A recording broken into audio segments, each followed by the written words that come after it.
Assalamu alaikum, ladies and gentlemen, members of the media. We are honored here today to receive the Foreign Minister of the Kingdom of Saudi Arabia. He and the Foreign Minister of Pakistan will now address the media briefing, starting with the Foreign Minister of Pakistan. Thank you. Bismillahir Rahmanir Rahim. Namadu Nusalli ala Rasul al Kareem. Your Highness, let me begin with the reiteration of profound gratitude to His Royal Highness Muhammad bin Salman bin Abdulaziz, Crown Prince and Prime Minister of the Kingdom of Saudi Arabia, for the generous hospitality extended to us during our recent visit, led by Prime Minister of Pakistan, Muhammad Shahbaz Sharif, from 6th to 8th of April 2024 in Harman Sharifan cities. The government and people of Pakistan have deep regard for the kingdom, the custodian of the two holy mosques, His Majesty King Salman bin Abdulaziz, and His Royal Highness the Crown Prince. The delegation led by my brother, His Highness Faisal bin Farhan, which includes Excellencies, Ministers for Environment, Agriculture, Water, Industry, Mineral Resources, and Investment, together with the Secretary General of the Saudi Pakistan Special Committee and senior officials from the Ministry of Energy and Public Investment. Your Highness, it is indeed a great pleasure to receive this high-powered delegation in Pakistan. And within a matter of few days after our visit in the Kingdom of Saudi Arabia last week, I can't recall it's such a high level and impressive group of dignitaries visiting from the Kingdom to Pakistan in the last 35 years of my political career. Today we had comprehensive discussions covering various aspects of our multifaceted cooperation. I must say and acknowledge that I am deeply impressed with His Highness' wisdom and his ministerial colleagues' contributions and of the entire Saudi team in our deliberations this morning. We discussed ways and means to transform our fraternal, cordial relations into a mutually beneficial strategic and economic partnership. We greatly appreciate the keen interest of the leadership of Kingdom of Saudi Arabia in enhancing investments in Pakistan. This visit provided the Saudi delegation with the first-hand experience of the Special Investment Facilitation Council, which serves as a one-window platform for the fast-track decision-making and promoting and facilitating foreign direct investments in Pakistan. Using the SIFC platform, Pakistan is committed to strengthening investment processes, updating regulations, and enhancing infrastructure. This commitment aims to foster a flourishing economic environment and establishing Pakistan as a hub for investment and innovation, ready for significant investment inflows in Pakistan from Kingdom and other friendly countries. We are optimistic that the detailed briefings presented to the high-powered Saudi delegation at SIFC today about the extensive investment opportunities in our agriculture, IT, mining, energy, and other sectors have successfully highlighted viable and attractive investment opportunities and options, effectively capturing their interest under the leadership of His Highness, my dear brother, Foreign Minister of the Kingdom of Saudi Arabia. Pakistan is committed to providing Saudi investors full support, relevant safeguards, and conducive environment for investment.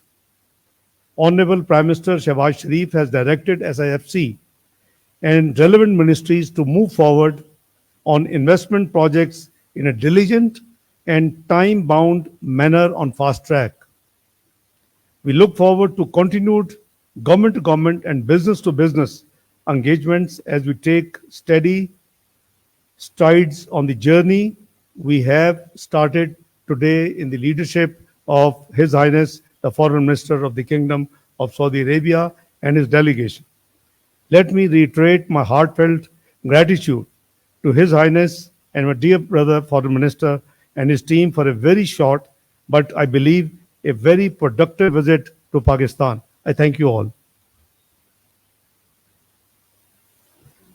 Bismillah ar-Rahman ar-Rahim. Assalamu alaikum. Your Excellency, my dear brother, thank you very much for your comments and introduction. Thank you for hosting us here today in the Foreign Ministry. And I would like to express my profound appreciation and that of my accompanying delegation to the government of the Islamic Republic of Pakistan for the hospitality and warm reception we have received during this visit. This visit comes as a result of the meeting between His Excellency the Prime Minister and His Royal Highness the Crown Prince, after which the Crown Prince instructed that this delegation be formed and come in very quick succession after that meeting to follow up on the discussions, the very fruitful discussions between the two leaders. And we have had a productive series of meetings already with our counterparts, with our colleagues. We have also had the honor of meeting His Excellency the President and the Prime Minister. And during all of these meetings, we stressed the importance and the strategic depth of this relationship. We stressed the commitment of the Kingdom of Saudi Arabia to further exploring avenues to deepen and strengthen that relationship. And we had a similar commitment from our colleagues on the Pakistani side.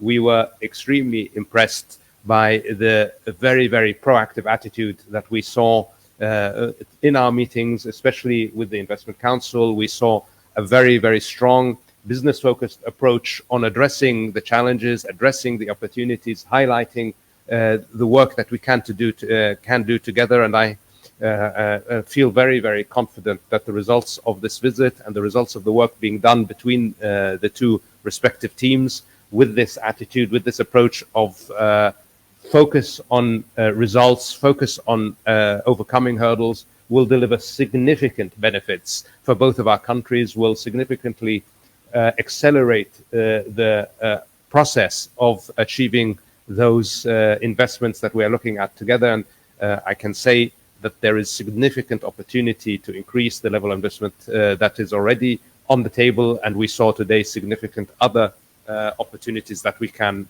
pursue. So I think this is a very, very positive visit from our perspective, at least. And the engagement that we have had so far lays the groundwork for significant and important work to be done in the next few months in order to achieve all of the potential that exists. And, we believe in the Kingdom of Saudi Arabia very strongly in the potential that Pakistan holds, especially in the economic development side. There is a lot of untapped potential that is clear to everyone. It just needs to be tapped. And here, working together, we will do what we can with our colleagues in the government of Pakistan to make that happen. So again, very, very grateful for all of the hard work that went into making this visit happen, and the support we've gotten from our Pakistani colleagues, the insights into these excellent opportunities, into the excellent investments that could potentially come forward. I'm also grateful for the conversation that I just had with my colleague, the Foreign Minister, where we covered all of the areas of mutual and concern in regional and international affairs. And as usual, Pakistan and the Kingdom of Saudi Arabia see eye to eye. We have an outlook that is unified by our fraternal relationship, our brotherhood in Islam, but also by our shared outlook for geopolitics. So we will continue to work together for our economic prosperity, but also for the security of our region and of the world. And I'm always happy when I'm able to be here, Your Excellency. So thank you again for receiving us. Okay, we'll now start the Q&A session. The first question will be asked by the representative of Saudi Press Agency, Mr. Abdur Rahman Hayat. He will address the question to the Foreign Minister of Pakistan. Sir, Abdur Rahman Hayat from Saudi Press Agency. My question, leadership of Pakistan and Saudi Arabia have agreed to upgrade the long-lasting Pak-Saudi relationship to a lasting strategic and economic partnership. What step is Pakistan taking to invite investment from Saudi Arabia, and how does Special Investment Facilitation Council support this process? You, Highness, you have a, yeah, no. Thank you. Let me, my friend, explain to you that last 16 months of the government, which ended August 9th, 2023, we had created two things, if you recall, both through Act of Parliament. One was the creation of a small investment facilitation council. It is through an Act of Parliament, and it has been placed in the overall law for Board of Investment to promote and to attract investment in Pakistan. Now, this is a one-window facilitation, institution. So people and the foreign investors, particularly government-to-government investment, should, people involved, the dignitaries involved should not go pillar to post, and couple of dozens permissions and NOCs. They should be all available under one window and under one, facilitation arrangement. We also created, if you recall, Pakistan Sovereign Wealth Fund. Before we left government in August 2023, and that was again through an Act of Parliament. On the law itself, you can see that this Sovereign Wealth Fund has an initial investment portfolio of $9 billion equivalent. It may have been by the boost of the stock change now, it might have added more value, but at the time of launch, it was 2.3 trillion rupees, worth of assets with this. Now we are looking towards expanding through SIFC and using this vehicle. For example, we are very, rich history in agriculture. We have a great scope in IT. We have mines and minerals worth of over $10 trillion against Pakistan total debt of 130 billion peanuts of dollars, total national debt and liabilities. So we have to streamline those assets and use this vehicle. So we have different opportunity. Depends on the appetite of the investor. For example, our dear delegation and led by my dear brother, Foreign Minister of Kingdom of Saudi Arabia, we have given a lot of big menu which covers the energy, IT, agriculture, mines and minerals, your hydro dams, your solar, you name it, it's there. So obviously it is there. They would reflect it, they would go through it, they will go back home, they will discuss with the relevant departments, and obviously inshallah we will have. So we have to actually use the SIFC, because your question was SIFC and Saudi Arabia. We have fraternal ties, we have a rich background, we have been seen together on all international forums on the common approach to multilateral at the multilateral forums. So this has already a very rich relationship between the two brotherly countries. Now we are trying to, and with the help of my dear brother, His Highness the Foreign Minister of Kingdom of Saudi Arabia, what we are aiming at, in accordance with the vision of Prime Minister Shahbaz Sharif, to convert this upscale this relationship and convert it into a viable strategic and economic partnership, so that we both can benefit. So we have about 2.8 million diaspora in Saudi Arabia. They are hosting. I just thank my brother for being a great host, and they are 28% of our Pakistani expats abroad.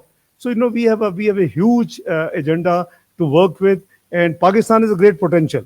I was telling my brother that I'm born optimist, because this country, which was declared macroeconomic unstable country in 2013, turned out to be within 3 to 4 years, 24th global economy of the world, with the prediction by the Pricewaterhouse that it will be part of G20 within the next few years. So this is the potential of Pakistan. We are trying to streamline, and for that we are looking towards experience and the expertise and the support from our very dearly brotherly country and its leadership. Now I will give the floor to Mr. Shokat Piracha of Aaj News. Thank you very much. Very poor Highness, the Foreign Minister of Kingdom of Saudi Arabia. As Foreign Minister of Pakistan has rightly said that we never seen such a big delegation from Saudi Arabia, and obviously appreciation for His Excellency the Ambassador Nawaf bin Said Al Maliki for his contributions. My question to Honorable Foreign Ministers, both of them, is how Saudi Arabia views the ongoing international efforts for ceasefire in Gaza, and secondly, what are the likely consequences of the recent escalation for the peace and stability of the broader region where we all live? Thank you very much. Thank you very much for your question. And what can I say about Gaza except that the international efforts towards a ceasefire have been wholly insufficient. We are now well beyond 33,000 civilians killed. We are now actively discussing the potential for famine in Gaza. Again, famine. That means people are starving to death because humanitarian assistance is not getting to them. This is an unacceptable situation. It is a complete failure of the international system and the systems of international law and governance to live up to their responsibilities. We must have a ceasefire now, and we must have access for humanitarian aid immediately. There is no justification for the restriction of humanitarian aid in entering Gaza. It is a reality that despite 2 UN Security Council resolutions, we have not seen sufficient aid entering. We have finally now started to see a turnaround in the issue of aid. Unfortunately, that happened after 6 Western aid workers were killed by Israel. But it didn't happen after 33,000 Palestinians were killed. So this shows you the continuing double standard that we have to deal with and we have to live with. The reality is the international community is not living up to its responsibility. We must do more to end the killing. We must do more to end the suffering of the people of Gaza. And we will continue to call for that, and as we will do that with our partners around the world. Look, we are already in an unstable region. The humanitarian catastrophe in Gaza is already inflaming the region. We do not need more conflict in our region. We do not need more confrontation in our region. So it is our position that de-escalation must be everybody's priority. When there are differences, they should be resolved through dialogue, not through the use of force. And we will do everything we can to push in that direction. Thank you. If, with your permission, my dear brother, if I can add few words on this issue. It's a very important issue, and Pakistan is deeply concerned over Gaza issue. I share the feelings, the statement of my dear brother, Highness, the Foreign Minister of Kingdom of Saudi Arabia. We have talked about this subject bilaterally, and I think it is a time that this genocide must end, because 33,000 killings of of Muslim brothers and sisters and small innocent children, this is far too much, and the world conscious must wake up. I think we both agree that what we need is immediate and unconditional ceasefire to take place. We both believe that unimpeded humanitarian assistance to the besieged people of Gaza should go. They should not let them be killed by starvation. In addition to the what genocide there is taking place, there's the return of the displaced Palestinian must also take place, and the accountability of the crimes which have been committed. I mean, we have been seeing the centuries old and the decades old crimes are being investigated, and accountability is undertaken in the recent last few decades. Why not for this genocide crime? So I fully endorse my brother's feeling. Pakistan is deeply concerned. We believe the perpetual solution to this issue will be when Palestinian state is established according to the 1964 resolution with Al-Quds Sharif with its capital. I think that is what is required. It is good for Israel perhaps also, but I think it is need of the hour, and the world community must wake up. You just heard my brother saying that only 6 killings of the Western people woke them up. and we saw some action being taken place, but for months there was no movement. So I share my brother's feeling, and on behalf of Pakistan, on a personal behalf, that this is something I think the world must act fast and as fast as it can. Thank you. Thank you. I would now ask Mr. Muhammad Ejaz from GNM to pose a question to the Foreign Minister of Pakistan. I would like to ask a question from both the dignitaries here.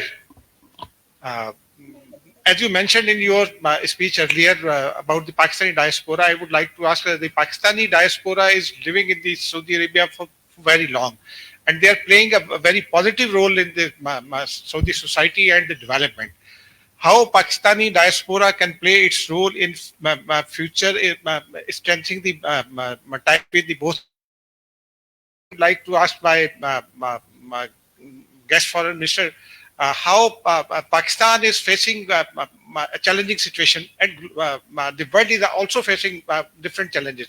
How Pakistan and Saudi Arabia will both proceed to overcome these challenges and to face the situation as you had mentioned in Gaza? Well, let me just explain to you that I thank His Highness and the Kingdom of Saudi Arabia leadership for hosting our 2.5 million Pakistanis there, which is 28% of the workforce of Pakistan, and their contribution in the national exchequer through the remittances is tremendous. Is almost 25% of the total remittances Pakistan receives from all over the world from Pakistani expatriates. Number two, I have requested my dear Highness brother that if the kingdom could consider that we have a new policy which has been decided by Prime Minister Shahbaz Sharif, that we would now train our labor force and our human resource export based on skill training, and particularly in different fields. So, the kingdom is coming up with a huge 2030 vision. The vision of the leadership of Kingdom of Saudi Arabia, His Royal Highness the Crown Prince, Mohammed bin Salman. So they are creating a new world in the name of new city. So I have requested that Kingdom may kindly consider. We will meet the standards, we will meet the skill requirements, we will meet more human resource export from Pakistan. So, we have discussed this subject in detail. Would you like to add, Your Highness? Excellency, yes. First, on our brothers from Pakistan who live and work in the kingdom, as I told you, Excellency, we are incredibly grateful for the contribution that they make and have made historically to the development of the Kingdom of Saudi Arabia. Our brothers from Pakistan have stood side by side with us for decades now in building our country, and we are very grateful for that, and they are a very important positive contribution to our economy, and they continue to be so, and I'm sure they will continue to be such in the future. And with the initiatives of the government, we hope we can add additional value for both of our countries in that regard. Obviously, as regards facing challenges together, we will have to cooperate, and we will rely on each other's support as we have historically, and we have always overcome challenges in the past, and we have helped others together and help overcome. Both Pakistan and the Kingdom of Saudi Arabia very much believe in dialogue and cooperation to address the challenges that the world faces. And we will work together to bring others into that mindset and to work into that direction. Thank you. Last question. Because of the time constraints, we have room for only one question, and that would be Ms. Mona Khan from Independent Urdu. Thanks for the opportunity. My question is for the Excellency, Foreign Minister of Saudi Arabia. Your delegation has received a detailed briefing from the SAFC on the investment opportunities in Pakistan. So what are the key sectors your investors are looking for? Thank you. Thank you very much. I prefer not to go into any specific sectors, although I will say it was a very broad presentation in several strategic areas. What I will say is that we were very impressed. We were not just impressed by the breadth of opportunities that exist, we were impressed by actually the format. this gave us some very, very significant confidence that we will be able to move forward on those projects that we decide to identify as worthy of investment. Because this new format, a real interagency, intergovernmental approach focused on getting things done, this is something that we were very, very enthusiastic about. So I think for us, what was most important was the new approach that we saw. We were already quite confident that Pakistan had significant investment opportunities in a multitude of sectors. So I'm sure that we will be moving ahead significantly on all of those. But I just want to emphasize this new approach is something that gave us a lot of confidence. Thank you. Okay. Thank you very much. This concludes our media briefing, and we thank His Royal Highness, the Foreign Minister of Saudi Arabia and the Foreign Minister of Pakistan.